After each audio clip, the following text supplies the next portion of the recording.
Very smooth naman yung naging immigration experience. Guys, live update. Nag-touchdown na kami dito sa... So guys, nag-withdraw na ako dito sa BITV.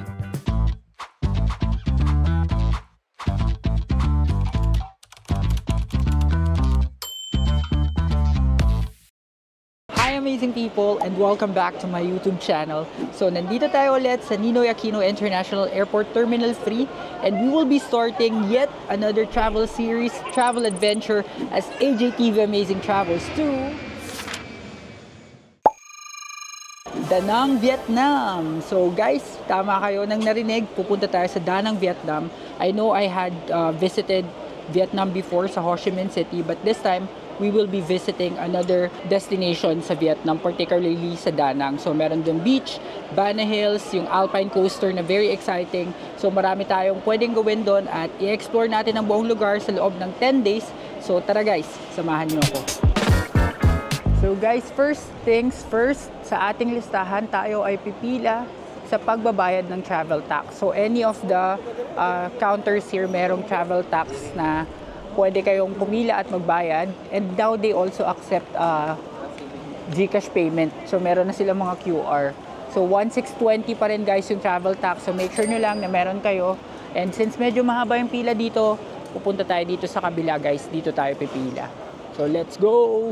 Guys, nakapila na tayo ngayon dito sa may travel tax counter. And habang nakapila, pwede kayo mag-fill out na ng e-travel. So make sure you fill out e-travel at least 72 hours prior to your departure para smooth yung inyong maging biyahe at di nyo na kailangan gawin yun dito sa airport. Okay guys, so nakabayad na kami ng travel tax. And good news guys, kasi nag-accept na sila ng GCash payment or yung mga QR code payments. So before kasi purely cash basis lang sila. So ngayon, pwede na yung mga yun nga, QR, GCash, Paymaya or kung ano man. So ngayon na tayo sa travel tax, pupunta na tayo sa check-in counters ng Cebu Pacific to check in our luggage. So yun na yung next natin gagawin. Guys, dito tayo tinuro sa letter A na aisle for bag drop ng international for Cebu Pacific. So pipila muna tayo dito at magba-bag drop guys. Guys, success ang check-in namin. Nakapag-check-in na kami ng aming luggage. And ang next step na natin is to pass immigration. So ito na yung immigration part guys. So kung first time traveler kayo, just be confident and make sure na lahat ng documents na needed for the travel is prepared. Yun. So pupunta tayo dito sa may immigration area at bawal ang camera dito. Kaya babalikan ko na lang kayo guys. So guys, tapos na kami ng immigration tsaka final security check. So very smooth naman yung naging immigration experience. Nakalampas naman kami agad at wala naman masyadong tanong. Siya first time niyang mag-travel outside the country. Wala rin masyadong tinanong sa kanya. So yung security check din mabilis lang. So ngayon papunta kami sa airport lounge. Check ko yung PAGS kasi merong update sa PAGS na wala na yatang PAGS dito sa Terminal 3. So check ko kung pwede kami sa Marhaba or kung meron pang ibang lounge na pwede kaming puntahan in the meantime habang mag-iintay ng boarding. So let's see kung anong meron dito ngayon.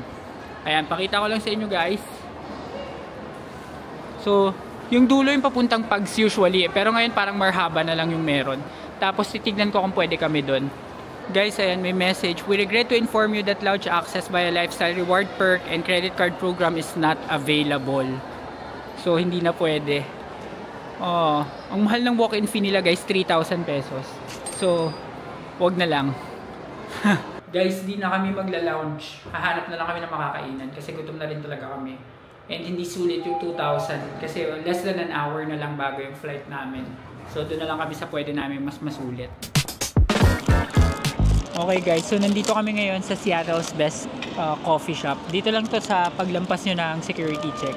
So dito na lang muna kami, umorder kami ng coffee tsaka ng pastries nila habang iniintay yung boarding and para busog din. Kasi FYI lang guys, pagdating sa travel time sa Vietnam, it's gonna be more than 3 hours yung approximate travel time niya. And ahead yung Pilipinas ng 1 hour sa Vietnam. So pagdating doon magpo-push back ng 1 oras yung time difference. So malaking bagay na busog ka pagdating mo sa flight para at least pwede ka magpahinga pagdating mo doon. So, ang total na nagastos namin dito sa Seattle's Best is 700 pesos. Ito yon, itong favorite kong double chocolate mint, tapos may coffee din si Kai, tapos 2 pastry. So, kakain muna tayo guys. Guys, papunta na kami ng boarding gate ngayon. Gate 110 kami. So maglalakad na kami papunta doon dahil magsisimula na yung boarding ng aming flight. Excited na kami. So guys, we're boarding now. Let's go to Da Nang. Guys, see you na sa Vietnam. Under na rin tong aeroplano. So, see you guys. Guys, live update. Nag-touchdown na kami dito sa Da Nang International Airport, pero iti-take kami ng bus papunta dun sa airport proper mismo. So parang Boracay travel na magbabas ka muna papunta dun sa plane or from the plane papunta dun sa airport mismo. So see you there. Okay guys, so immigration na to, rekta. Dito na kami sa loob, bawal camera kaya off ko muna to.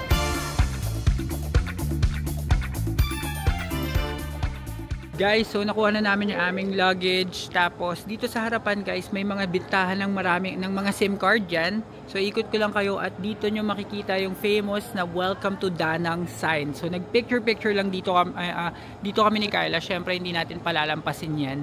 Singit-singit lang or take turns lang kasi marami rin gustong magpa-picture.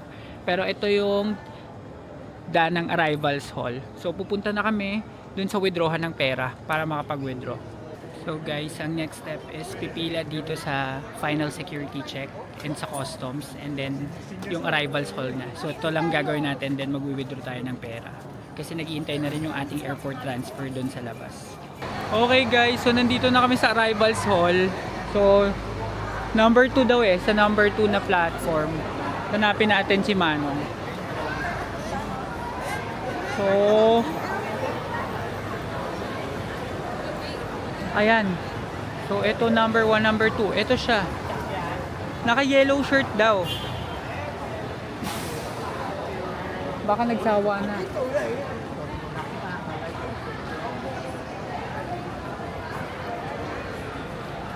Number 2. Wala siyang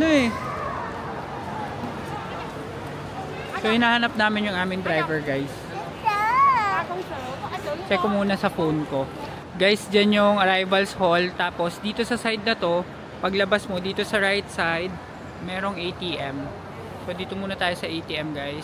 Magwi-withdraw muna tayo ng pera. So may C-Bank tsaka may BIDV. Tapos may HSBC din dun. So dito ako sa BIDV mag-withdraw. Dito ako nag-withdraw nung nag-Ho Chi Minh. So guys, nag-withdraw na ako dito sa BIDV gamit yung GCash card ko. Ang withdraw ko is 2 million Vietnamese dong muna. At ang nabawas sa GCash card ko is 9,054 pesos and 73 cents. So ito muna yung magiging budget naming dalawa. And tingnan natin kung ilang araw aabutin. So ngayon, babalikan na namin si Kuya na airport transfer and pupunta na tayo sa hotel.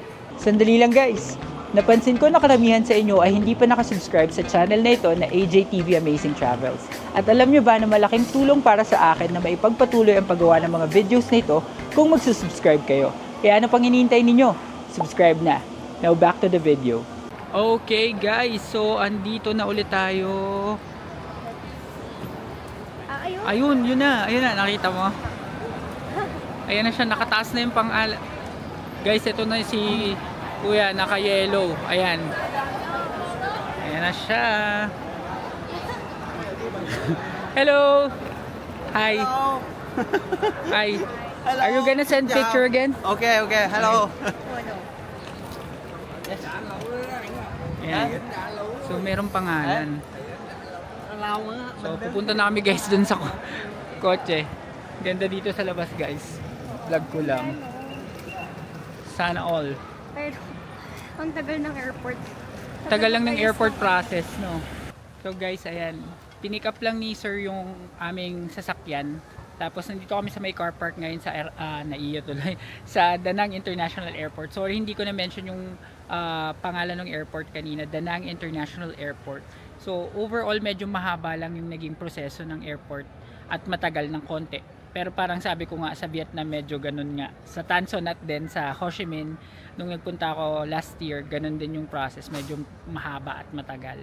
Kaya if ever, yun yung isa-set kong expectation sa inyo na talagang medyo kailangan ng patience pagdating sa airport process sa Vietnam. So, diretso na ito ng hotel. Medyo hindi lang masyado makapagsalita ng English yung aming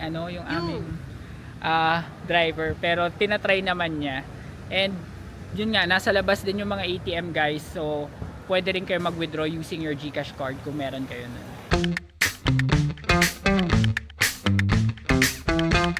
So guys, nadadaanan natin tong Dragon Bridge. Ayan, that's the Dragon Bridge.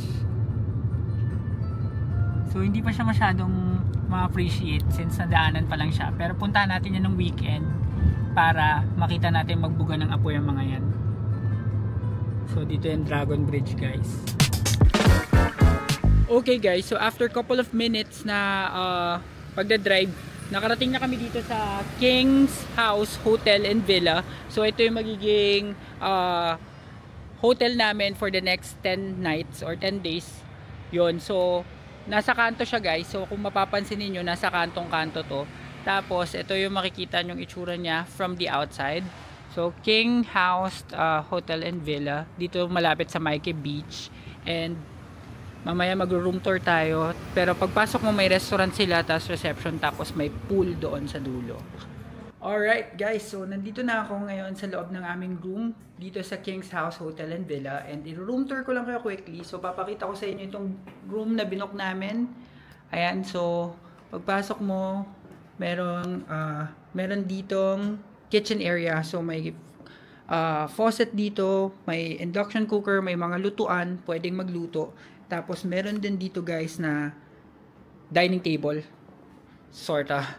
Tapos merong dalawang twin beds. Tapos dito sa right side, may free water. Tapos may mga tea. Ito ata, may bayad to pag ginalaw mo to eh. Itong mga yan. So, wag nyo gagalawin. Tapos merong TV. Tapos meron ditong closet guys. May mga slippers sila. Ayan. Tapos ito naman ay may mini fridge. Tapos may mga laman. So, pag kinain mo yan, touch move, may bayad dyan. Tapos ito, ayan, may blower dito. Tapos merong lalagyan ng laundry. So, kompleto kasi may blower. Tapos, ayun, may nag-iintay oh. Tapos dito naman guys, may phone. Ayan, may telephone. Tapos ito yung remote ng TV tsaka ng AC. Ang view niya is street view. Uy, may mga mangga oh. May mga mangga dun sa ano. Tapos, may mirror dito. Tapos, ito yung kanilang TNB. So, may mirror. Tapos, meron din ditong shower. May mga toiletries. Ayan, may mga toiletries dito guys. At, yun. So, kompleto naman siya so far. And okay na kami dito. Makakapag-stay kami ng maayos at makakapagpahinga. At least for the next couple of days na nandito kami. And binuko to guys sa Agoda. Ang total niya is 13,462 pesos and 78 cents for 10 nights. So lalabas siya na gusto ko lang magkaroon ng idea. Mga nasa 1,300 per night. Tapos dalawa na kami doon. So, dahil dyan guys, mag-settle in na kami dahil maaga din ang aming araw bukas guys. So, abangan ang susunod na adventure natin at yung mga gagawin natin dito sa Danang Vietnam. And kung nagustuhan ninyo ang video ito, please give me a like, comment, share, and subscribe to my channel. And do not forget to hit the notification bell para updated kayo sa aking future vlogs. So, yun lang muna guys. Maraming salamat at see you sa next vlog. Bye!